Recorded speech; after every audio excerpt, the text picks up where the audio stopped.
Hello and welcome back to Presolve's Journey. This is going to be episode 6 in the series of our Ultimate Ironman, which means no banking, no trading, and a lot of grinding. Our major goal for this episode is going to be unlocking the Invention skill, which the only requirement we have left is AD Divination.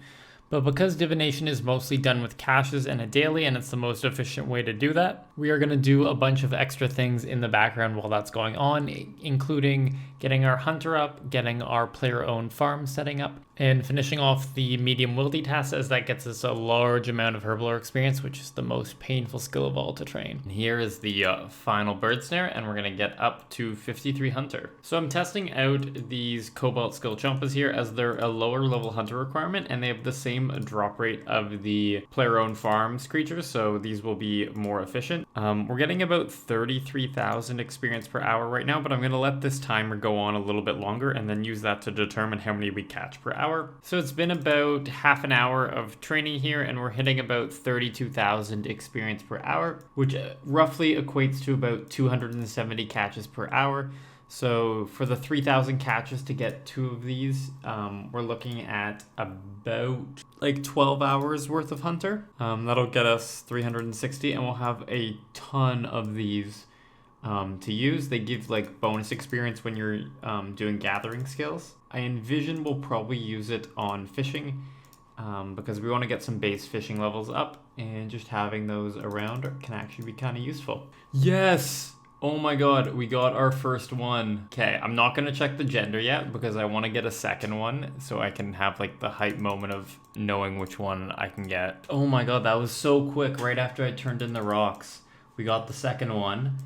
So now it's down to RNG, because essentially there is a 50% chance that we get a male and female pair, because there's a 25% chance that we get 2 males and a 25% chance that we get 2 females. So let's go for it.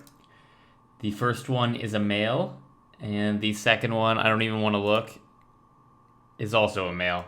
So we're going to be here for quite a while longer as we try to get another one. So 60 hunter, the beauty that is being able to put down 4 traps at once. This is going to speed us up a little bit. I don't see it being a massive boon, but it's something at least. Oh my god. Our RNG is on point. Let's hope that this is a female. Oh, god damn it. Our RNG is not on point. So this cache is going to get us 70 Divination. And with 70 Divination, a couple things are useful. We'll now start to gather Divination fragments in your currency pouch, which will be nice for getting that outfit. On top of that, we can now go to the Hall of Memories, which is considerably more XP per hour. So if I ever want to just grind out my divination levels, I can go all the way up to 80 right away. But as I still have about 20 things to do on my to-do list before I'm ready for Invention, I'm just gonna go ahead and keep doing caches until that list is done. Back to Hunter we go. So we have our 4th. Please be female. Oh no! Male. Male, male, male. Oh my god.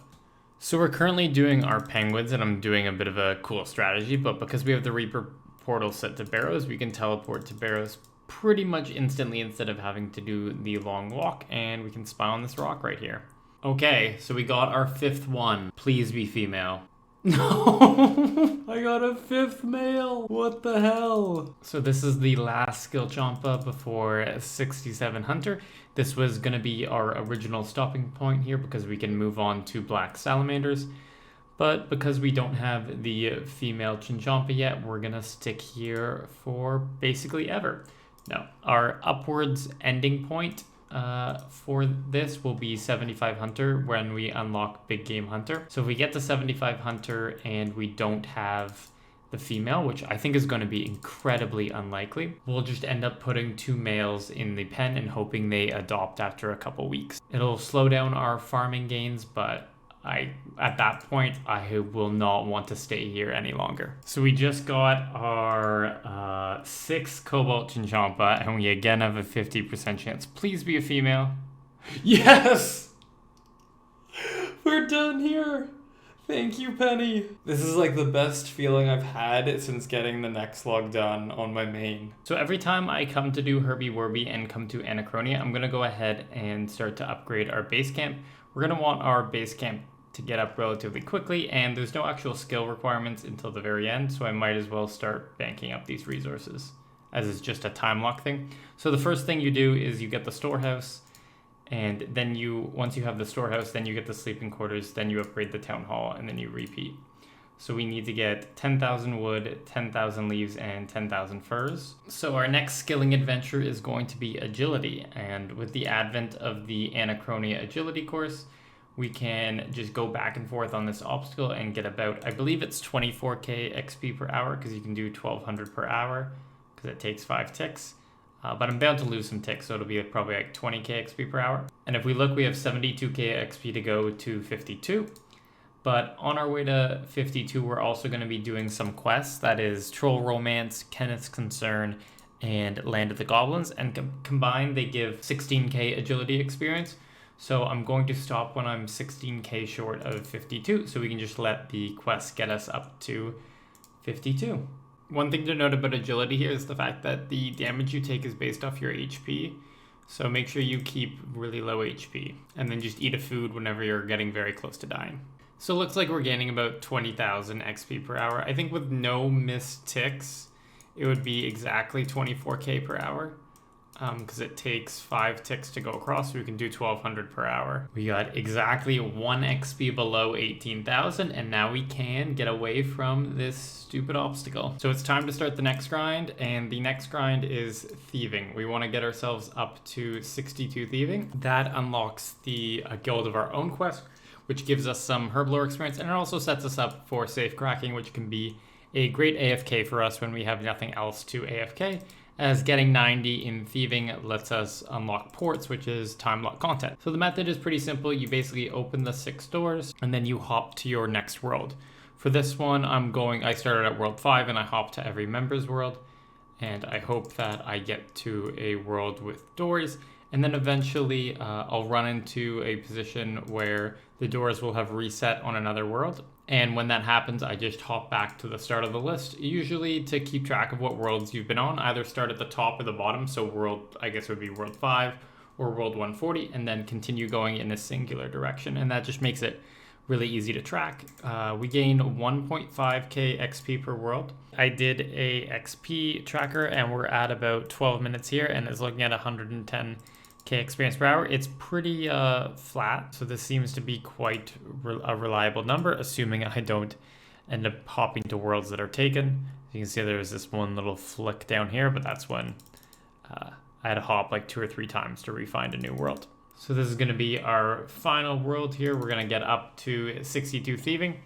And with that, we can do the final caper in the Thieves Guild quest. So a Guild of Our Own is done, and that's pretty good because this took all of 5 minutes to do, and we got 30k Thieving and 4k Herblore experience. So pretty good XP per hour there, and we basically unlocked the ability to do safe cracking. So my arm's big adventure is done. We get 10,000 Herblore experience and 5,000 farming experience, but the real nice thing we get is this herb patch right here. Is disease free. So that means any sort of like expensive or rare herb seeds we get that are like powerful herbs, we're probably going to want to plant here instead of the other patches because we don't have to worry about it dying. And 53 herb lore, 4 levels to go. So that quest wasn't as bad. Always go to world 88 when doing this quest because there'll be a group of people that have like already rebuilt the temple. I think there's someone who just does it as a money making method. So the temple is basically always lit. So just make sure you go to world 88. We also gain 2,000 herblore experience, which is going to get us up to the next level. And we can now make serum 207s as our way to get rid of Marintil. So each Marintil is now 50 experience. Still like a really small amount of experience in comparison. But the other thing we unlock is this building store, which might end up being useful. As an ultimate Ironman, we can't really bank, so we can teleport to Shades of Morden, either using like the Reaper portal or like eventually with the Draken's Medallion, buy up an inventory worth of limestone bricks and then go make limestone fireplaces in our house.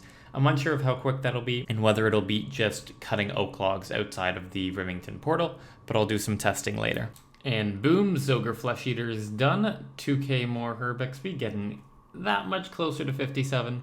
So I had a Barrows Reaper and I wanted to get my Slayer up to above 30 so that I had the Slayer level for the Slug Menace quest. And so I thought I'd go for 2 birds with 1 stone, because if we're lucky enough to get a Barrows piece that is chest, legs, or weapon, then we could probably skip the early invention levels where it's really difficult to train up to 22 invention to unlock the fishing rod. But unfortunately we just got a whole bunch of runes that weren't useful, so I went ahead and sold them all to a general store. But at least it was some GP and we got our Slayer XP. So Land of the Goblins are done. We got a lot of experience here, but most notably 3,000 Herblore experience, which is going to be really helpful. So 4 of the Chinchampas here are at Elder, so we can go ahead and drag them out, and we're already up to 65 farming. 71's really our goal here, and these are really nice because they give 15,000 each. So the wanted quest is done. We got our 5,000 Slayer experience, which got us up to 31, and we needed 30 for the quest we wanted to do. Quiet Before the Swarm, 4k attack XP. Flood Menace is done. Booyah. We can move on to the next. Tennis Concern is done. We got 12,000 mining XP and 5,000 agility. That gets us that much closer to 52. Basically, are only 8,000 away now. So we needed to get to 60 defense for a quest, and I thought that the fastest way to train defense was going to be through Elite Dungeon 3 mob rushing. I could have done this in a group, as Ironmen are allowed to group, but I want this to be as solo as possible, so I decided not to invite my high-level Iron friends to make it easier on me. So I had to do a lot of kiting these scuttlers and teleporting out to get more prayer and healing at the bank, but even with all of that into consideration, it was incredibly OP, as it only took me about half an hour to an hour to go from 50 to 60 defense. Still faster than any other method, and this is just so broken. It really needs to be fixed. So this is the last scuttler before 60 defense, which was our goal, and that didn't take too long. I'd say like the 100k XP I had to gain took me about half an hour, but I was like very AFK, like not looking at the screen and watching a stream in the background. Like this was easily 200k per hour not paying attention, but it allows us to do the Salt in the Wound quest now. And the Salt in the Wound gives 15,000 Herblore experience. So that's really nice. And it also gives 12.5k summoning experience and 45k defense. So just a lot of really helpful stuff for us. In terms of the items we got in our chest here, we have 370k total value. Most of these are alchables. So 121k total in alchables. Couple logs, this stone sphere, but I'm going to take out the coins. But I'm going to leave everything else in here because this is basically free storage for us. And it turns out perfectly that we start the quest right here. Kenneth is definitely the MVP here. His mage hits hit like 500 to 1,000, like 940. Salt in the Wound is done, 15k herb XP. So Avoid Dance is done. We got 10,000 herblore experience and 8,000 summoning experience, and also woodcutting, thieving, construction, mining. Like all in all, a pretty good quest for us. Didn't take too long. We got up to 68 hunter, and also we are now 25k experience away. That is all we really needed in order to get our herblore up, as we can now do our Herbie Werby and our penguin hunt, and we should be able to get all the way up to 57. 56 herblore from Herbie Werby. So with our herb bag fully upgraded, there's really nothing else for us to spend on except for points. The Totem of the Abyss could be nice, and same with the Totem of Crystal when we do need it. But I'm just going to save up points, and whenever I need a herblore unlock, like our next big one that we're going to be going for is 65, I can just come in here and dump all my points into that unlock. So if we go and get our consumables here, we can buy a huge lamp and then a large lamp, and that should get us up to 57 here. And now we're going to keep the rest of our points so that when we use them, we will be at a higher level, and therefore we'll get more XP. 57 herblore is 2 good unlocks. The luck potion for the medium wildy task, and it's also the requirement for Fairy Tale Part 2 and 3. So I just did some testing on my main here, as you can see by the chat box. And basically when you store items in death and you die in the wilderness to another player, it turns out that your items don't get overridden by death because you don't actually get a grave. You just get teleported directly to Edgeville. So as long as you don't get a second grave, your items don't get deleted. So when I go to complete these wildy medium tasks or any sort of wildy task in the future, I can just go ahead and suicide to KK, and then I'll have the ability to go in the wilderness without losing my valuable items like let's say these 14,000 chins or the lunar staff, because I do not want to get another one of those. Troll romance is done, which gets us our 8,000 agility experience. We also picked up a couple gems, so I'll probably cut and drop, but we have 52 agility, meaning we can complete a lap of the wilderness agility course now. Fairy Tale Part 2 done. We have access to the fairy ring network, which we can travel around with our lunar staff with. So we finished Fairy Tale Part 3, which means we no longer need to keep that lunar staff on us, as we can use fairy rings without having any sort of Drawman or lunar staff. So thank you for the extra inventory spot. So we have to buy a god staff anyway, so we might as well get one for while we have our wilderness gear on. And there's the medium task done, and one agility lap done. And as mentioned during the lunar diplomacy quest, these rare gem rocks here are going to be how we get our dragonstone. I believe it's a 10% chance per ore, so it shouldn't take too long. And look at that, RNG. It only took us 2 gems to get that dragonstone. Hopefully we don't get PK'd here. They lobbied right away. They thought I was going to PK them. So we pick the herb, we make the unfinished potion, we cut the dragonstones, we grind the dragonstone into crushed dragonstone, and we put it into the luck potion. And there we are. We created a luck potion from scratch. And we've finished the entire medium wilderness task. So once we get out of the wilderness here, we'll be able to claim 2 lamps. There we go. So he upgraded our sword to wilderness 2, which now can locate the wildy worm and the hellfire bow. But we don't really care about that, so we're going to destroy that because we don't really need it. But there's 2 antique lamps which we can put into herblore right away to get 40,000 herblore experience, and we can do that twice. So we're going to go use, and we got up to 60 herblore. Very, very nice. We can now use our snapdragons, and that's one of the requirements for kindred spirits. But really what we're focusing on getting is up to 65, as that's what we need for Wild Gothic Sleeps, and the XP lamps for Wild Gothic Sleeps will propel us basically very close to 75. Our last medium, we need 1,030 tokens, and yes, we got 1,100 tokens, so we're done. We have our 20,000 tokens, and let's go buy that Scroll of Cleansing. Here we are, Scroll of Cleansing. It has 2 effects. The first effect is there's a 10% chance that you will save the secondary ingredient, which is very helpful for us because when you make unfinished potions, the secondary is the herb. So if I start off with 100 lantidimes and 100 blue dragon scale, I can make 110 lantidime unfinished, and then I should save enough blue dragon scale to make 110 anti-fires in total. So it's essentially 10% more herblore experience for us because it's 10% less to bank it. In terms of future dungeoneering rewards, there's really only 2 that we're looking for, and that is the Charming Imp and the Bone Crusher. That's 134k tokens, which is quite a large grind, and we do need 742k in order to get up to 75, so we'll be able to pick up about 74k of those tokens that way. But I'm going to look to get the rest of the other tokens through Elite Dungeon 1, as at that point we should be good enough to get mini bosses, hopefully, but maybe not. And worst case scenario, we can just come back here for the 1.3 mil XP and get pretty much up to 80 done. So on our DK's run, there's a little bit of a nicety here where we can spend some of our GP to buy some pretty nice food with a super magic potion. Don't need the super defense because we're going to be covered behind, but I'm going to go ahead and buy these cooked alligator as well, just to help us survive a little bit. That was 67k we just dumped, but I'm okay with it. So once we end up getting a boss kill at the Dagonoth Kings, we can end up attuning our portal to the Dagonoth Kings.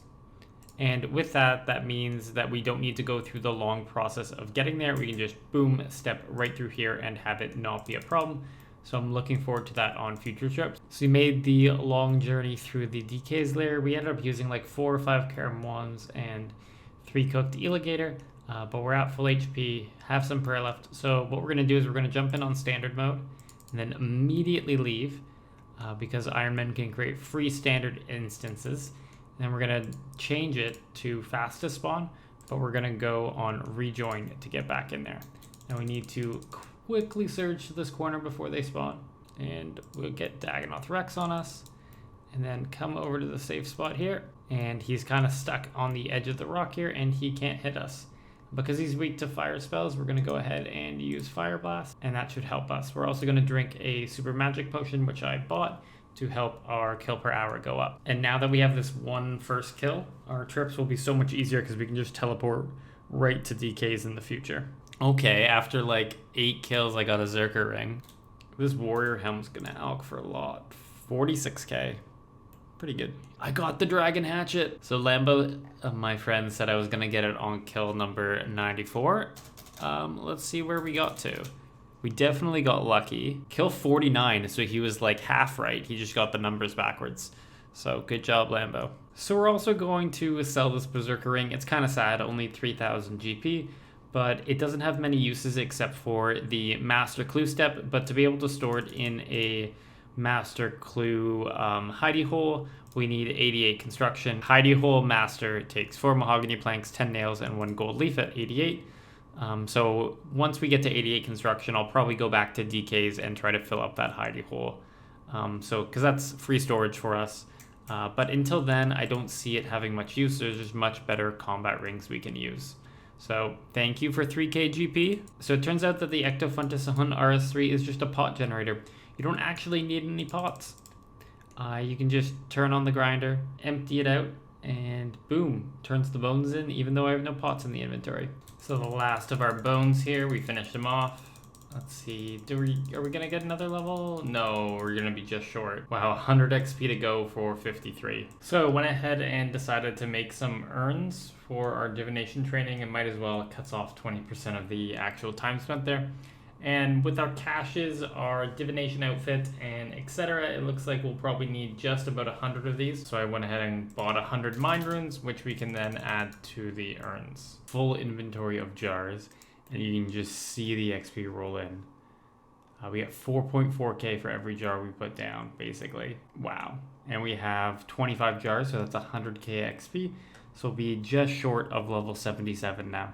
So these knowledge fragments are really nice because you can just click on them and you immediately gain 400 XP, and you can stack a lot of them together, especially if you're on a world by yourself, as you can just run around everywhere. Unfortunately, there's one other person on this world, so we're gonna lose a little bit of XP there. And there we are at level 80 divination. We have unlocked the invention skill. We can now train it. There's no more requirements. It's so great. But with that in mind, that's going to be the end of this episode. The next episode is going to be focused squarely on kind of getting myself set up, getting some starting div charges, getting our invention level up to 60 for a nice little unlock that I'm not going to spoil, and just a whole bunch of other things that really set us up for the future of this account.